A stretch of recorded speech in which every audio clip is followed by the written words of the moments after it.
ఇంక లాస్ట్ వీడియోలో కబుర్లు కొంచెం కంటిన్యూయేషను. ఇంకా అక్కడికెళ్ళాను గదా! మా పెద్దనాన్న నన్నడిగాడు. "ఏమ్మా నీకాడ ఏముందని నువ్వు మీ అమ్మ, నాన్నని చూసుకుంటాను అని అన్నావు" అంటే, నా గురించి మీరు తక్కువ అంచనా ఏసుకుంటున్నారా?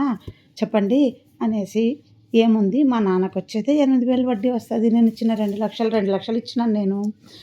ఇంకా ఆయన డబ్బులతో ఇంకప్పుడు వాళ్ళేం చేశారంటే, మా సిస్టర్ వాళ్ళకి కోపం వచ్చింది గదా మా మీద. ఇంకొకటి ఉంటే మా నాన్నది అది గూడా తీసుకో మాకొద్దు అని ఇచ్చి పంపించినారు. ఇంక మా నాన్నకి ఫోన్ చేసి అడిగితే, "తెచ్చుకోండి ఇంకేం చేద్దాంలే, మీ దగ్గరే పెట్టుకోండి" అని. ఇంకా మా నాన్నకి మేమే వడ్డీ ఇస్తా ఉంటిమనమాట.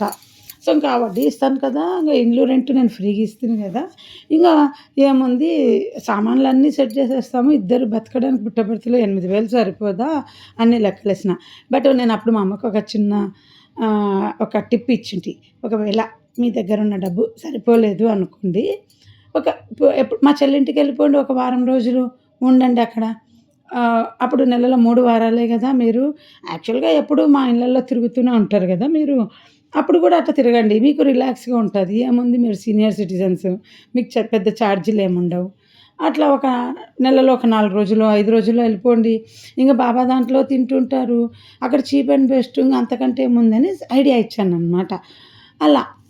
ఇంకా మా అమ్మ వాళ్ళు ఎక్కడ ఉంటామన్నా అక్కడ సపోర్ట్ చేస్తానని చెప్పినానండి. ఇక్కడే కాదు మీరు పుట్టిన మీ ఊర్లో ఉంటామన్నా ఎక్కడైనా నా సపోర్ట్ మీకిస్తాను అని చెప్పిన. వాళ్ళు ఎవరెవరిని అడిగినారో వాళ్ళందరూ గూడా సపోర్ట్ చేస్తామన్నారు. ఎవ్వరు చెయ్యమని అనలేదు. కాకపోతే వీళ్ళే డేర్ చేసేవాళ్ళు గాదు. ఎందుకంటే బాగా బతికిన వాళ్ళు గదండీ! మా నాన్న పుట్టింటోళ్ళు అందరూ రెడీగా ఉన్నారు అడిగితే చేయటానికి. ఇటు వాళ్ళు గూడా చేస్తారు. సో, మనం ఒక చోట ప్లేస్ సెట్ అయితే వాళ్ళకు ఏదో ఒకటి ఇప్పుడు ఎవరైనా బియ్యం ఇస్తారు. పంటలున్నాయి. మా అమ్మ పుట్టింటి తరపునోళ్ళకి వాళ్ళు ఇస్తారు ఆటోమేటిక్‌గా బియ్యము. మా నాన్న తరపునోళ్ళు ఏదో ఒకటి పెట్టుకోండి అని అట్లా వచ్చినప్పుడు ఇచ్చేస్తారు. వాళ్ళ మనస్తత్వాలు నాకు తెలుసు అందరివి. ఒక చోట ఉంటే ఎవరు చేయరండి మన అనుకున్న వాళ్ళకి సహాయము. మరీ నేను లేనండి మొత్తం బాధ్యత నేను చూసుకుంటాను అన్నాను గదా!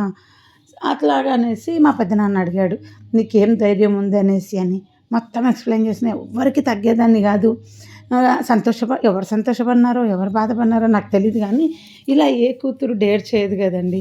నేను డేర్ చేశాను. లాస్ట్ మూమెంట్‌లో మా ఆయన బెంగుళూరు వదిలి మేము ఢిల్లీకొచ్చేటప్పుడు వాళ్ళకు ఏమేమి ఇస్తామని చెప్పినామంటే, మీరు మా హోమ్ టూర్‌లో మెరూన్ సోఫా చూసుంటారు. మెరూన్ సోఫా ఇస్తామన్నాము. తర్వాత పాత ఫ్రిడ్జ్ ఇస్తామన్నాము. ఎందుకంటే మా ఆయన అన్నాడు, "ఆ ఫ్రిడ్జు మీ అమ్మ వాళ్ళకిచ్చేద్దాము. మనం ఢిల్లీ పోయి కొత్తది కొందాం. ఎందుకంటే అది 10 ఇయర్స్ అయిపోయింది. ఏదన్నా చిన్న అడపాదడపా రిపేర్ వస్తే 500 వెయ్యో పెట్టి వాళ్ళు రిపేర్ చేపిచ్చేద్దాం. ఎందుకు మనం పోయి కొత్తది కొందాం" అనేసి. తర్వాత ఆక్వాగార్డ్ ఇస్తామన్నాం. అది కూడా అప్పటికి మేము 7, 8 ఏళ్ల నుండి వాడుతున్నాం. సో, వాళ్ళకి యూజ్ అవుతది.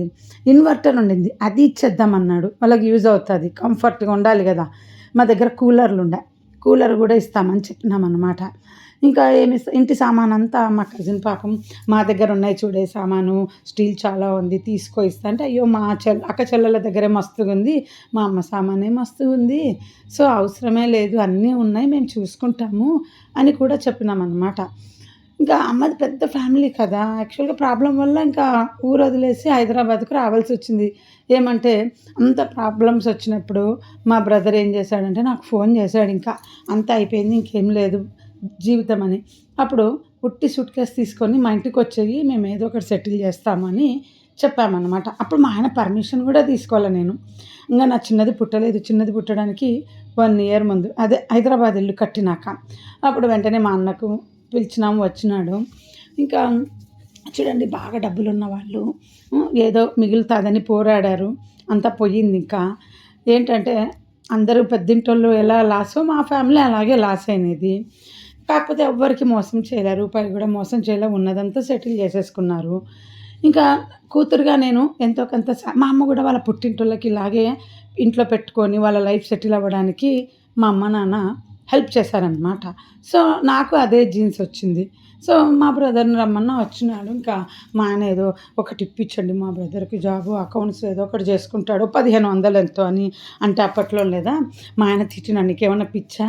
ఈ ఏజ్‌లో అకౌంట్ చేసుకోవడం ఏంది?" అనేసి రియల్ ఎస్టేట్‌లో దింపినాడు. మా బ్రదర్ వచ్చి మా ఆయనకు బెస్ట్ ఫ్రెండ్ ఉండే. ఆ రియల్ ఎస్టేట్‌లో నేనేం జేస్తాను, నాకేం తెలుసు. నేను అంతంత నాలెడ్జే. నాకు మన బ్రదర్‌కి 1 ½ ఇయర్ తేడా. నేనేం జేస్తాను చెప్పు అంటే, నేనొకటే చెప్పిన, చూడు మా ఇంట్లో కంప్యూటర్ ఉంది. ఫ్రెండ్ సర్కిల్ నీకుంది. ట్రై జేసుకో. నువ్వు ఫ్రెండ్స్ ద్వారా ట్రై జెయి.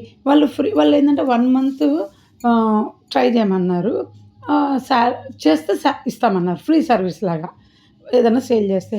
సో, మా అన్నకి చెప్తే పాపం బాగా హార్డ్ వర్క్ చేసుకొని తను లైఫ్‌లో సెటిల్ అయినాడండి. ఫస్ట్ అటెంప్ట్‌లోనే 7 ఫ్లాట్లు ఫ్రెండ్స్ ద్వారా బుక్ అయిపోయిందనమాట. మా పాప ఆల్ ది బెస్ట్ మామయ్య అని చిన్న పిల్ల గదా! చెప్తే బయలుదేరినప్పుడు దానికైతే అప్పట్లో 2000 ఇచ్చినాడు. గిఫ్ట్‌గా ఫస్ట్ ఇన్‌కమ్‌తో. ఇస్తే అప్పుడు నేనేం చేశానంటే ఒక ఉయ్యాల కొన్నాను. క్రేన్ ఉయ్యాల. పాపకి సైకిల్ కొన్నా ఆ డబ్బులతో. చాలా హ్యాపీ. నాకెవరైనా డబ్బులిస్తే నేను అట్లాగా హ్యాపీగా వస్తువు కొనుక్కుంటా. సో, ఎప్పుడు చెప్పేదాన్ని. "నువ్వు ఆల్ ది బెస్ట్ అని చెప్పినావనేసి" నేను చెప్పమంటే పిల్లలు చెప్పినారండి అంతే. సో, మా బ్రదర్ లైఫ్ సెటిల్ అయిపోయింది.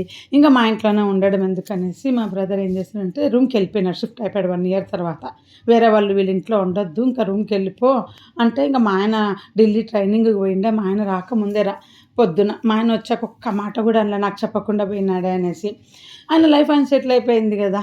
ఇంకా పంపించేసారు. ఎందుకు వీళ్ళింట్లో నువ్వు హ్యాపీగా ఉండు అనేసి.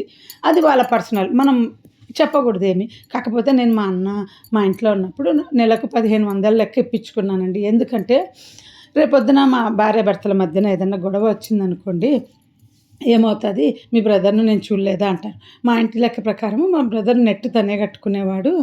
ఇంకా మా పెద్ద పాప పుట్టినప్పుడు కంప్యూటరు మా ఆయన కొన్నాడనమాట. ఎందుకంటే మా ఆయనకు క్యానన్‌లో చెప్పారు కంప్యూటర్ కంపల్సరీ పెట్టుకోవాలి అని. అప్పుడు నేనే 14,000 ఇచ్చాను. పెద్ద పాప 6 నెలల పిల్ల ఉన్నప్పుడు. 14,000 మా ఆయనకు ఇస్తే నాకు పుట్టింటి నుండి నాకు అందరూ ఇచ్చిన డబ్బులు తీసి పెట్టుకునేటివి. మా ఆయన ఇస్తే గూడా అప్పుడు ఒకరు "ఇంగ మీ ఆయనకిచ్చినావా అయిపాయ్ పో.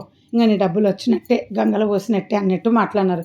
కానీ మా ఆయన 1 ఇయర్ తర్వాత నా డబ్బు నాకు వడ్డీ లేకుండా తిరిగిచ్చాడనమాట. అప్పుడు గూడా అలా గెలకడం కరెక్ట్ గాదు గదా! మా హస్బెండ్‌కే గదా నేనిచ్చింది.